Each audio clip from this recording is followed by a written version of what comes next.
If you do not separate yourself from the things that bring you unhappiness, those same things will separate you from your happiness. And I had to realize that the reason why I was so unhappy was because so many things in my life that I knew were not bringing me happiness, were not bringing me joy, were bringing me down. I kept them in my life. And then I was wondering, why am I not happy? Why am I not happy? And it's like, oh, because this is right here. So here are 6 things I removed out of my life to help me be happier. Now we're going to get into the first thing. Buying clothes that fit me. I think a lot of women, we deal with these body image things and we often look at ourselves and feel like, why does this fit this way? And why do I look this way? And one thing I had to realize is, baby, you're not built like an Instagram model.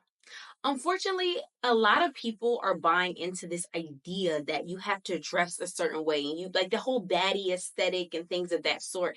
And the reason why I say unfortunately is because it's nothing wrong with it if that's what you want to do, to each its own. But at the same time, I personally feel like a lot of those outfits fit certain kind of girls, right? They're very tight fit. A lot of times they have lace. They're kind of meant for curvier women because they're trying to accentuate, the curves and the body and this and that.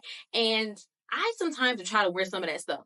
And I will realize, I will look in the mirror and I would be like, oh my gosh, this does not fit me. Oh my gosh, this doesn't look right. Even though it's my size, I got an extra double X small. I got the smallest they had available to make it skin tight. And it still doesn't look right. And I can't even breathe out here looking like a sumo wrestler because it's so tight. And I'm thinking it's something wrong with my body. No, it's something wrong with the clothes. You need to start buying clothes that actually fit your body and fit your quote unquote aesthetic. Like, and this is not to body shame anybody or make anybody feel wrong about their body. But at the same time, a lot of times I realized I was unhappy is because when I look in the mirror, I wasn't happy with what I was looking at. I had to find clothes that fit more so of my shape. I had to find clothes that actually fit me and they look good on me. And then when I went and saw the models in them, the model looked like me. If I saw other girls in them that look good in it, they probably look like me. A lot of times we see, these Fashion Nova models and stuff like that in these, outfits, and we expect the outfit gonna come with a body. It's not, and that's okay. Why don't you find clothes that fit you and make you feel good about yourself? That's something I had to go into, like finding outfits that I could put together, and I'm like, this looks really cute on me. And I might see another girl on something. I'm like, okay, that looks cute. Not on me. And that's one thing I definitely had to do. Find clothes that fit you. I recently heard something that said, you aren't supposed to fit the clothes are supposed to fit you. Like, why are you trying to fit into these clothes? No, they're supposed to fit on you. And it's going to make you feel bad about yourself every time you look in the mirror because you're like, I don't have this body, or I don't have this physique, or this looks boxy on me, or this looks, how you build already. Find clothes that look good on your build. Another thing, I had to stop asking people's opinions about everything. And I get it. Sometimes, we have our close confidants, the individuals before you make a post on Instagram, before you text that guy back, before you, make a big purchase. You always want to contact people. And it really got to the point, I really noticed it when I bought my most recent laptop. I called one of my friends and I'm like, oh, which one should I get? Subconsciously, I already knew which one I should get. And consciously, I was paying for that thing myself. So there was no reason why I had to ask. It was just I felt a little less confident in myself. Like, am I gonna make the right decision? And a lot of times we just want somebody to big us up. We want somebody to make us feel like you're right type thing. Cause it's like regardless, a lot of times we know the choice we're gonna make. I've had friends tell me before, don't post a picture, and I posted a picture. And I've also had friends tell me before, you should post this picture, and I look at the picture and I don't like it and I don't post it. So I say that to say I had to get to the point of like kind of stop venting to people and just always like asking for approval, right? And with the venting part of it, a lot of times too, I realize when you're going through something, allow yourself to go through that thing, but allow yourself to go through it with all parts of you. So a new thing I've recently started doing is possibly like if I'm really going through something, it's warm outside, I try to take a walk. Or sometimes, if I'm really stressed out, I take myself on, a cute little self-care date, something like that. But I just realized I just want to vent to get it out. And that's okay. I think it is very imperative to get out your emotions and not bottle them up. But at the same time, you could journal. At the same time, All right, this is not one of my proudest moments, and I'm not gonna lie. Sometimes I get in a car and I just start freestyling, I just start rapping. But find what works for you. That's what I say. Don't do that. But find what works for you. I say that to say just find ways to let it out. Like you get to a point where it's like you just are filling this person up with information. And it's not saying you can't trust this person. It's not saying that you shouldn't trust that individual, but it's like, what did that do for you? Like, yes, you let that thing out, but then you have to realize you didn't work through that thing. And a lot of times that's what happens when we go through things again and again. And I will wonder why I wasn't happy with certain situations. And it was because all I was doing was venting. I always talk about it in my videos, but you have to match your physical with your mental. A lot of times we think the two are separate. No, if you are mentally going through something, you probably also need to physically let that thing out and do things, exercise that thing out. And for some people, it could be literally exercise, but find a way to get into the same way you want to pick up the phone and call somebody. Get used to saying, okay, I'm going through something. This is what I do to help with blank. And you can physically do it. And then through that process, personally, I feel like it mentally helps. It has definitely mentally helped my happiness. And going also into the looks a little bit more, doing things a bit more natural. I get it, everybody wants to bust down. I get it, the long lashes, all this dramatic stuff. I personally feel like a lot of that stuff is so hard to maintain. Not only financially, but also physically. As we know, lace front wigs last 2 to 3 business days. As we know, those dramatic lashes look good, but it gets to the point where they're so long, you look like you got claws on your eyes because you only got 4 left. So you have to keep getting a fill.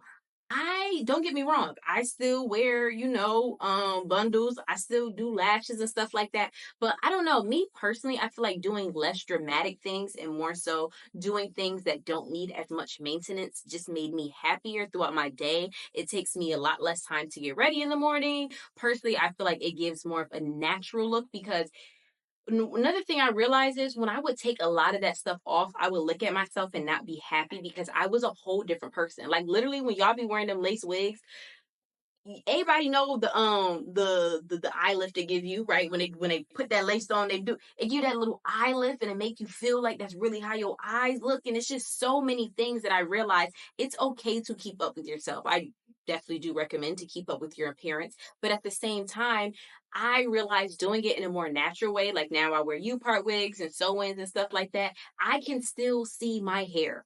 Like I still can see my edges. I still can, you get what I'm saying? Like I don't know, but doing things in more of a natural way. And I know some people in the comments gonna be like, girl, but that's not natural. That's my definition of more natural. And I feel like it just definitely made me happier because it's like the distance between my enhancements that I'm doing and me are not as far. I feel like the farther you get away from the real you, the more it makes you feel down about yourself when you finally look at yourself and you're like, I look like a monster without my wig. I look like a monster without my lashes. And I look like, because you ain't used to that. So I definitely recommend to start trying to be just a little bit more natural. I'm not saying to take everything out, but kind of try to do it to a little bit of a minimum.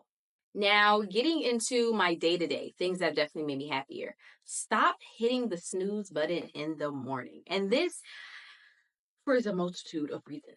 First and foremost, you have to realize your morning, I always say, is the construct of your day. So, usually, how your morning goes is very dependent on how your day goes. Most of the time, if you have a bad morning, you have a bad day. The way you structure your morning is the way you structure your day.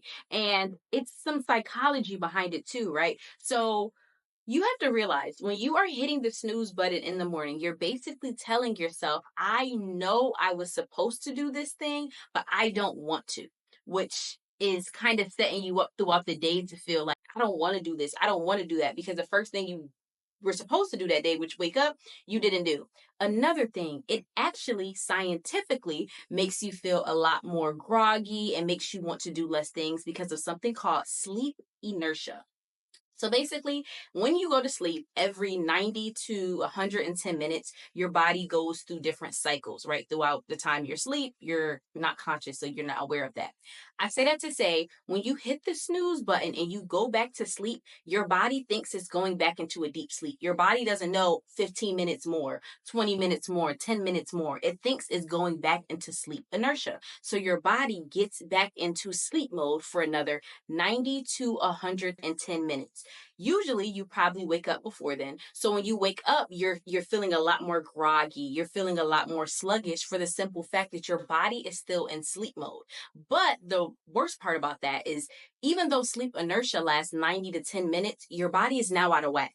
It's 90 to 10 minutes if you were going through a sleep cycle. But now, for the simple fact that you messed up that sleep cycle, it actually takes, some scientists have said, or experts, I should say, have said, up to 4 hours for your body to kind of feel like it's back into better motion or that it's fully up. So just imagine that from the time you wake up, for on average, almost 4 hours, your body is tired. And people wonder why it's hard for them to get up and go to the gym, why it's hard for them to get up and do their skincare routine. Like literally hitting the sleep button messes you up so much. And I definitely have noticed a difference in my waking up, in my mood, and just all around my day when I do not hit the snooze button soon as I wake up in the morning. Another thing. Now, this is dependent upon what do you do in the morning as far as your morning routine. My morning, every morning, I wake up, brush my teeth, wash my face, eat, and then I go to the gym. One thing I've started doing recently, and I love it so much, I do not check my emails or my text messages until I get back from the gym. So I do use my phone in a sense of to look at time, but I do not look at emails and text messages because I am trying to have a good day. And like I said, your morning is very dependent upon how your day goes. And a lot of times we get text messages, we get emails, we get all these things that throw off our day. And I've realized that it actually happened very recently to me. I have been doing this for a while, like not checking my text messages, things like that, at sorts. And a couple days ago, my little sister texted me, and she's graduating high school pretty soon. And so I'm driving 500 miles to go to her high school graduation. And she texted me and she said, "Can you wear a side part to my graduation?" Why did this annoy me? I am traveling 500 miles to go to your graduation. I helped you purchase things for your graduation. How, I don't know, maybe I'm just extra being an older sister, but I just feel like I'm doing all these things for you, and your whole thing is you want me to wear a certain hairstyle. And now it's to the point where I'm probably gonna change my hair and not even wear a side part to our graduation. Cause it's like you want me to look a certain way, but it's like, are you even appreciative that I'm going? And I don't know, it started this whole thing in my head where I read that text message, and while I'm brushing my teeth and while I'm making my food in the morning, I'm just thinking like she's so ungrateful. Like, what is she telling me to wear a certain hairstyle to her graduation? She should be lucky I'm even going to her graduation. I'm traveling all this way. I gotta pay all this money to do all this other stuff, wear and tear on my car.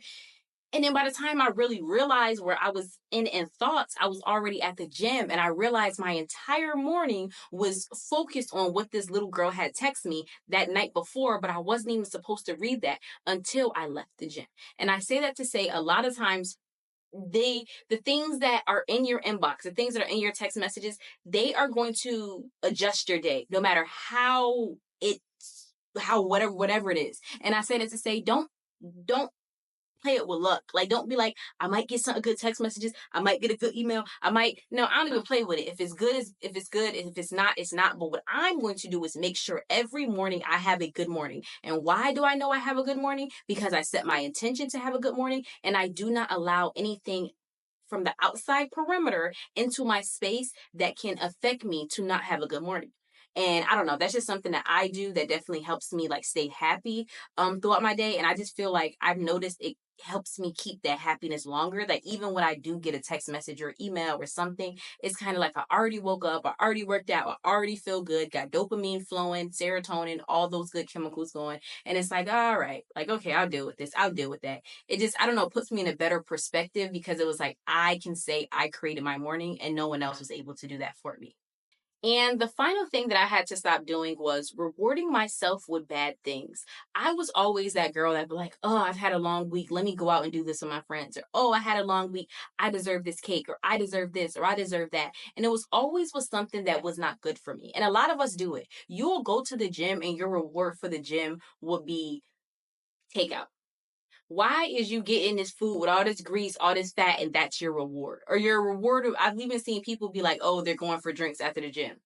doesn't that mess up your gym gains? Doesn't that upset all the work you just put in? And I feel like we get into this rotation of a reward has to be a bad thing. We have to reward ourselves with things that are bad because that's going to make the good things worth it. And a lot of times they offset the good things, such as, you going out to eat all the time, you drinking all the time, and that's messing up your workout. But then a lot of times too, it gets us into the process of when we're doing good things, they feel bad for us subconsciously. And it makes us not really want to do them. You don't want to do those hard things. You don't want to do those things that probably are helping you grow and helping you become a better you, because all you're thinking about is, oh, once I leave here, I'm finally going to be able to get that cake. Oh, once I leave here, I'm finally going to be able to do this and do that. And so I had to get into the rotation of my finally is going to be good. I recently did this at the grocery store. I saw this cake. It looked so good. It was like this vanilla cake and it had berries and cream. It was good. And they also had watermelon.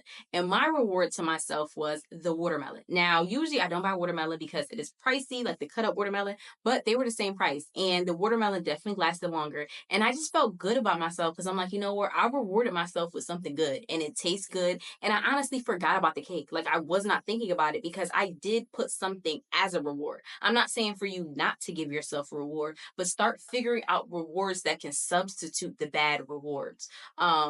Because I don't know, I just feel like a lot of us do that and it makes us unhappy when we're doing things that are for growth. And it also just makes us unhappy in the long run because I know the day after I ate that cake, I would have been like, I literally just went to the gym and now I'm eating cake. You get what I'm saying? So I think that's one of the final things I want to end with. Like, stop rewarding yourself with bad things because you feel like that's what you deserve. No, you deserve good things. You deserve nourishing things. You deserve things that still uplift you. And those can still be things that are rewards. So thank you guys so much for watching my video. I hope you guys got something out of it. And I hope ultimately you guys can use these tips to make your life happier as well. Don't forget to like, comment, and subscribe. And don't forget to go into the show notes to sign up for my newsletter where I'll be keeping you guys updated on when I come out with new videos, health and wellness content, and also so you guys can join my 2024 goals group chat. Thank you guys and have a great one.